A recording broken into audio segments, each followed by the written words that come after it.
നമസ്കാരം. 2025 അങ്ങനെ കഴിയാൻ പോവുകയാണ്. നവംബർ മാസത്തിലെ സെയിൽസ് എന്ന് പറയുന്നത് കാർ മാനുഫാക്ചേഴ്സിൻ്റെ കാര്യത്തിൽ വളരെയധികം ഇമ്പ്രസീവായിട്ടുള്ള നമ്പേഴ്സാണ് പുറത്തു വന്നിട്ടുള്ളത്. ഇന്നത്തെ ബ്ലോഗിലൂടെ നമ്മൾ ഡിസ്കസ് ചെയ്യാൻ പോകുന്നത് 2025 നവംബർ മാസത്തിൽ ഏറ്റവും കൂടുതൽ വിറ്റ 7 സീറ്റർ വാഹനങ്ങളെ കുറിച്ചിട്ടാണ്. അതിനകത്ത് SUV വാഹനങ്ങളുണ്ട്, MPV വാഹനങ്ങളുണ്ട്, MUV വാഹനങ്ങളുണ്ട്. തീർച്ചയായിട്ടും ഈ ഒരു കോണ്ടന്റ് ഉപകാരപ്രദമാകും എന്ന് വിശ്വസിക്കുന്നു. എഞ്ചിൻ ബേയുടെ മറ്റൊരു ബ്ലോഗിലേക്ക് ഏവർക്കും ഹാർദമായ സ്വാഗതം.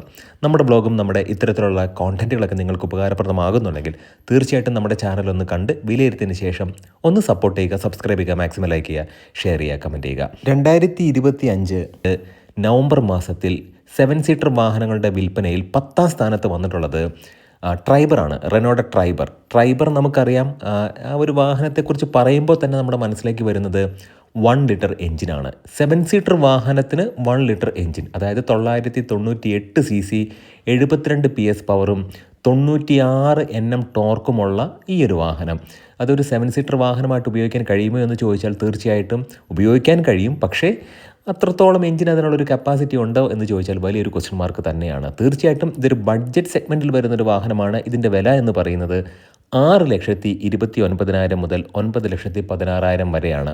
2025 നവംബർ മാസത്തിൽ 2064 യൂണിറ്റ് ടോട്ടൽ അവർക്ക് വിൽക്കാൻ കഴിഞ്ഞു. ഇനി 9ാം സ്ഥാനത്തേക്ക് വരുമ്പോഴത്തേക്കും XL6 എന്ന് പറയുന്ന മാരുതിയുടെ മികച്ച ഒരു വാഹനമാണ്. നമുക്കറിയാം ഈ സെക്കൻഡ് റോയിലൊക്കെ ക്യാപ്റ്റൻ സീറ്റ് കാര്യങ്ങളൊക്കെ കൊടുത്ത് വളരെ റിഫ്രഷ്മെൻറ്റ് കൊണ്ടുവരാൻ, അല്ലെങ്കിൽ അത്തരത്തിലൊരു ചേഞ്ച് ക്യാബിനിലേക്ക് കൊണ്ടുവന്നു എന്നുള്ളത് ഈ ഒരു വാഹനത്തെ സംബന്ധിച്ചിടത്തോളം എടുത്തു പറയേണ്ട ഒരു പോയിൻ്റാണ്. എസ്തെറ്റിക് സെൻസ് ഒക്കെ നമ്മൾ നോക്കുകയാണെന്നുണ്ടെങ്കിൽ മികച്ചതാണ്. 2025 നവംബർ മാസത്തിൽ XL6 2445 യൂണിറ്റുകൾ ടോട്ടൽ വിറ്റിട്ടുണ്ട്. 11,83,000 മുതൽ 15 ലക്ഷം വരെയാണ് ഈ ഒരു വാഹനത്തിൻ്റെ ഷോറൂം പ്രൈസ്. ഇനി 8ാം സ്ഥാനത്ത് റിയൽ SUV എന്ന് നമ്മൾ തീർച്ചയായിട്ടും വിളിക്കാം. ഇതിൻ്റെ ഹൈബ്രിഡൊക്കെ വരാൻ പോകുന്നുണ്ട്. ഒരു ഫേസ് ലിഫ്റ്റ് വരുന്നു എന്നുള്ള വാർത്തകളൊക്കെ കേൾക്കുന്നുണ്ട്. തീർച്ചയായിട്ടും ഈ ഒരു വാഹനം എന്ന് പറയുന്നത് എൻഡവർ ഉണ്ടെങ്കിൽ ഒരിക്കൽ പോലും ഈ ഒരു വാഹനത്തിൻ്റെ സെയിൽസ് ഇത്രയധികം ഉയരുമോ എന്നുള്ളത് വലിയൊരു ക്വസ്റ്റ്യൻ മാർക്കാണ്. കാരണം എൻഡവർ എന്ന് പറയുന്നത് ശരിക്കും പറഞ്ഞിട്ടുണ്ടെങ്കിൽ ഫോർച്യൂണറൊക്കെ ആയിട്ട് കമ്പയർ ചെയ്യാനേ പറ്റില്ല. ഞാൻ വിഷയത്തിൽ നിന്ന് തെന്നി മാറി പോകുന്നതല്ല. കാരണം ഫോർച്യൂണർ എന്ന് പറയുന്ന വാഹനത്തിന് ഇപ്പോൾ കൊടുക്കുന്ന വില എന്തുകൊണ്ടും കൂടുതലാണ് എന്ന് പേഴ്സണലി വിശ്വസിക്കുന്ന ഒരാളാണ് ഞാൻ. ഫോർച്യൂണർ എന്ന് പറയുന്നൊരു വാഹനം അത് ലാഡ്രോൺ ഫ്രെയിമാണ്. SUV ക്യാരക്ടറിസ്റ്റിക് ഫീച്ചറൊക്കെ ആ ഒരു വാഹനത്തിനുണ്ട്. 2025 നവംബർ മാസത്തിൽ 2676 യൂണിറ്റുകൾ ടോട്ടൽ അവർക്ക് വിൽക്കാൻ കഴിഞ്ഞിട്ടുണ്ട്.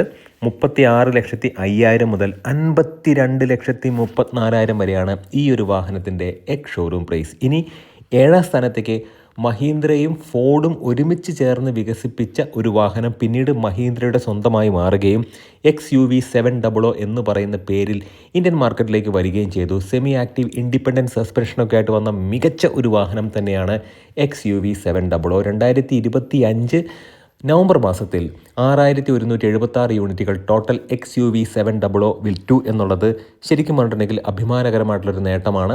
ഇതിൻ്റെ ഫേസ് ലിഫ്റ്റ് വരാൻ പോകുന്നുണ്ട്. 14,49,000 മുതൽ 25,89,000 വരെയാണ് ഈ ഒരു വാഹനത്തിൻ്റെ ഷോറൂം പ്രൈസ്. ഇനി 6ാം സ്ഥാനത്ത് കിയയുടെ കാരൻസ് ആണ്. കാരൻസ് എന്ന് പറയുന്ന വാഹനത്തിൻ്റെ ഒരു സിബ്ലിംഗ് EV ഉണ്ട്. അത് ക്ലാവിസ് ആണ്. അതായത് കിയ കാരൻസ് ക്ലാവിസ് എന്ന് പറയുന്ന EV അവർക്ക് അവൈലബിൾ ആണ്. കാരൻസ് നമുക്ക് 7 സീറ്ററിലും 6 സീറ്ററിലും അവൈലബിൾ ആണ്. 2025 നവംബർ മാസത്തിൽ 6,530 യൂണിറ്റുകളാണ് ടോട്ടൽ കിയ കാരൻസ് എന്ന് പറയുന്ന നെയിം ബാഡ്ജിൽ അവർക്ക് വിൽക്കാൻ കഴിഞ്ഞിട്ടുള്ളത്. നല്ല വാഹനമാണ്, മികച്ച വാഹനമാണ്. K1 പ്ലാറ്റ്ഫോമിലാണ് ഈ ഒരു വാഹനം വരുന്നത്. അതാണ് ഏറ്റവും പ്രധാനപ്പെട്ട കാര്യം. ഇനി നമ്മൾ മനസ്സിലാക്കേണ്ട ഒരു കാര്യം എന്ന് പറയുന്നത് ഈ ഒരു വാഹനത്തെക്കുറിച്ച് പറയുമ്പോൾ ഇത് അത്യാവശ്യം സ്പേഷ്യസ് ആയിട്ടുള്ളൊരു വാഹനം തന്നെയാണ്. ബഡ്ജറ്റ് സെഗ്മെൻറ്റിലാണ് ഈ ഒരു വാഹനം വരുന്നത്. ഇനി 5ാം സ്ഥാനത്തേക്ക് നോക്കുകയാണെന്നുണ്ടെങ്കിൽ ഇന്നോവ ബാഡ്ജിൽ വരുന്ന വാഹനങ്ങളാണ്. അതിൽ ഇന്നോവയുടെ ഹൈക്രോസ് ഉണ്ട്, ക്രിസ്റ്റയുണ്ട്, ഇന്നോവയുണ്ട്. നമുക്കറിയാം ഇതും ഒരു ലാഡ്രോൺ ഫ്രെയിം എന്ന് പറയുന്ന കോൺസെപ്റ്റിൽ വരുന്നൊരു വാഹനം തന്നെയാണ്. മികച്ച വാഹനമാണ്. ഇന്നോവയെക്കുറിച്ച് പറയുമ്പോഴത്തേക്കും നമ്മുടെ മനസ്സിൽ എപ്പോഴും വരുന്നത് ഹൈക്രോസിനെ കുറിച്ചിട്ടാണ്. അതൊരു ഹൈബ്രിഡ് വാഹനമാണ്. 2025 നവംബർ മാസത്തിൽ 9,295 യൂണിറ്റുകൾ ടോട്ടൽ അവർക്ക് വിൽക്കാൻ കഴിഞ്ഞു. ഇനി വരുന്ന വാഹനം, അതായത് 4ാം സ്ഥാനത്തുള്ള വാഹനം, റീസെൻ്റായിട്ട് ലോഞ്ച് ചെയ്തൊരു വാഹനമാണ്. ഈ പറയുന്ന GSTയുടെ ബെനിഫിറ്റുകൾ കിട്ടാൻ വേണ്ടി തന്നെ 4 മീറ്ററിന് താഴത്തേക്ക് ലെങ്ത്തുള്ള വാഹനമാണ്. അതിന് 1500 cc താഴെ നിൽക്കുന്ന ഒരു എൻജിൻ അവർ കൊണ്ടുവന്നു. അതുകൊണ്ട് തന്നെ ഈ ഒരു വാഹനത്തിന് നല്ല രീതിക്കുള്ള GST ബെനിഫിറ്റ് കിട്ടി. ബൊലെറോ ആണ്. ബൊലെറോ ഈ 2 വാഹനങ്ങളോട് ചേർന്ന് 2025 നവംബർ മാസത്തിൽ 10,521 യൂണിറ്റുകൾ ടോട്ടൽ അവർക്ക് വിൽക്കാൻ കഴിഞ്ഞു എന്നുള്ളത് അഭിമാനകരമായ നേട്ടം തന്നെയാണ്. ബൊലേറോയുടെ ഒരു പ്രൈസ് നമ്മൾ നോക്കുകയാണെന്നുണ്ടെങ്കിൽ 9,81,000 മുതൽ 10,93,000 വരെയാണ് എക്സ് ഷോറൂം പ്രൈസ്. ഇനി ബൊലേറോ നിയോയിലേക്ക് വരുമ്പോഴത്തേക്കും അതിൻ്റെ ടോപ്പ് എൻഡ് വേർഷൻ എന്ന് പറയുന്നത് N10 ഓപ്ഷണൽ എന്ന് പറയുന്ന വേരിയൻ്റ് ആണ്. അതിന് അപ്രോക്സിമേറ്റ്ലി 10,80,000 രൂപ എക്സ് ഷോറൂം പ്രൈസ് ഉണ്ട്. പക്ഷേ ഈ പറയുന്ന N11 എന്ന് പറഞ്ഞ ഏറ്റവും ടോപ്പ് എൻഡ് എന്ന് പറയുന്ന വേർഷന് 9,99,000 രൂപയാണ് എക്സ് ഷോറൂം പ്രൈസ്. ആണെന്നുണ്ടെങ്കിൽ ശരിക്കും പറഞ്ഞിട്ടുണ്ടെങ്കിൽ ഈ ബൊലേറോ നിയോ ആയിക്കോട്ടെ അല്ലെങ്കിൽ ബൊലേറോ അതിന് കാര്യമായിട്ടുള്ള വ്യത്യാസങ്ങളൊക്കെ വാഹനത്തിന് വന്നിട്ടുണ്ടോ എന്ന് ചോദിച്ചാൽ ചെറിയ ചെറിയ വ്യത്യാസങ്ങൾ വന്നിട്ടുണ്ട്. പക്ഷേ ബൊലേറോ നിയോയുടെ കേസിൽ ശരിക്കും പറഞ്ഞിട്ടുണ്ടെങ്കിൽ അതിൻ്റെ സസ്പെൻഷനിൽ കാര്യമായിട്ടുള്ള വ്യത്യാസം വന്നിട്ടുണ്ട് എന്നാണ് കമ്പനി അവകാശപ്പെടുന്നത്.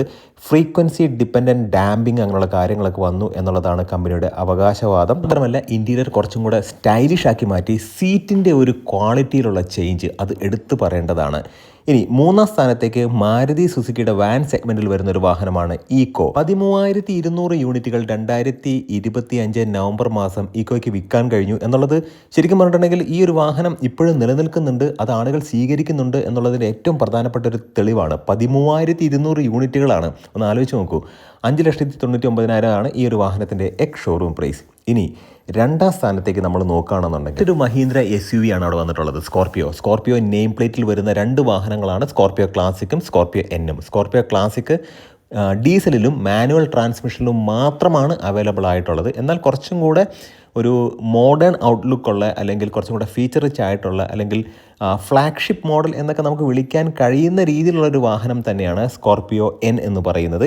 അതിൻ്റെ ഒരു ഫേസ് ലിഫ്റ്റ് ഉടൻ തന്നെ വരാനുള്ള സാധ്യതകളുണ്ട്. എന്നാൽ പോലും ഈ ഒരു വാഹനത്തിൽ നമ്മൾക്ക് ആവശ്യമുള്ള ഓട്ടോമാറ്റിക് ട്രാൻസ്മിഷനും ഉണ്ട്. അതുമാത്രമല്ല പെട്രോളിനും ഡീസലിനും ഈ ഒരു വാഹനം അവൈലബിൾ ആണ്. തീർച്ചയായിട്ടും ഈ ഒരു വാഹനത്തിൻ്റെ സെയിൽസ് നമ്പർ 15,000 മുകളിലേക്ക് പോയി എന്നുള്ളത് മഹീന്ദ്രയെ സംബന്ധിച്ചിടത്തോളം വളരെ അഭിമാനകരമായിട്ടുള്ളൊരു നേട്ടമാണ്. 15,616 യൂണിറ്റുകൾ 2025 നവംബർ മാസം അവർക്ക് വിൽക്കാൻ കഴിഞ്ഞു. തീർച്ചയായിട്ടും ഒന്നാം സ്ഥാനത്ത് മാരുതി സുസുക്കിയുടെ MPV വാഹനമായിട്ടുള്ള എർട്ടിഗയാണ്. പെട്രോളിൽ അവൈലബിൾ ആണ്, CNGയിൽ അവൈലബിൾ ആണ്. ടാക്സി സെഗ്മെൻറ്റിലേക്ക് ഒരുപാട് ഈ ഒരു വാഹനം പോകുന്നുണ്ട്. ഓട്ടോമാറ്റിക് ട്രാൻസ്മിഷൻ എന്ന് പറയുന്നത് ടോർക്ക് കൺവേർട്ടഡ് ഓട്ടോമാറ്റിക് ട്രാൻസ്മിഷനാണ്. ASIN സോഴ്സ്ഡ് ആയിട്ടുള്ള ഗിയർ ബോക്സ് ആണ് ഇവിടെ വരുന്നത്. അതും എടുത്തു പറയേണ്ട ഒരു കാര്യമാണ്. 2025 നവംബർ മാസത്തിൽ എർട്ടിഗ MPV വാഹനമാണ്. 16,197 യൂണിറ്റുകൾ ടോട്ടൽ വിറ്റു എന്നുള്ളത് ശരിക്കും പറഞ്ഞിട്ടുണ്ടെങ്കിൽ മാരുതിയുടെ ഒരു സക്സസ് തന്നെയാണ്. 8,97,000 മുതൽ 13,26,000 വരെയാണ് ഈ ഒരു വാഹനത്തിൻ്റെ എക്സ് ഷോറൂം പ്രൈസ്. തീർച്ചയായിട്ടും ഈ ഒരു കോണ്ടന്റ് ഉപകാരപ്രദമായെങ്കിൽ നമ്മുടെ ചാനലിൽ ഒന്ന് സപ്പോർട്ട് ചെയ്യുക, സബ്സ്ക്രൈബ് ചെയ്യുക, മാക്സിമം ലൈക്ക് ചെയ്യുക, ഷെയർ ചെയ്യുക, കമൻറ്റ് ചെയ്യുക. പുതിയ പുതിയ വാഹനങ്ങൾ ലോഞ്ച് ചെയ്യുന്നുണ്ട്. നിസാൻ്റെ വാഹനങ്ങൾ വരുന്നുണ്ട്, റെനോയുടെ വാഹനങ്ങൾ വരുന്നുണ്ട്. അതുമാത്രമല്ല ടാറ്റ മോട്ടോഴ്സിൻ്റെ മികച്ച വാഹനങ്ങൾ ഇനി വരുന്നുണ്ട്. പഞ്ചിൻ്റെ ഫേസ് ലിഫ്റ്റ്, അതുമാത്രമല്ല മികച്ച ഇലക്ട്രിക് കാറുകൾ, ഇതെല്ലാം ഇന്ത്യൻ മാർക്കറ്റിലേക്ക് വരുന്നുണ്ട്. നല്ല നല്ല കോണ്ടന്റുകളായിട്ട് നമുക്ക് വീണ്ടും കാണാം. നിങ്ങളുടെ സ്നേഹത്തിനും സപ്പോർട്ടിനും ഒരിക്കൽ കൂടെ നന്ദി. നമസ്കാരം.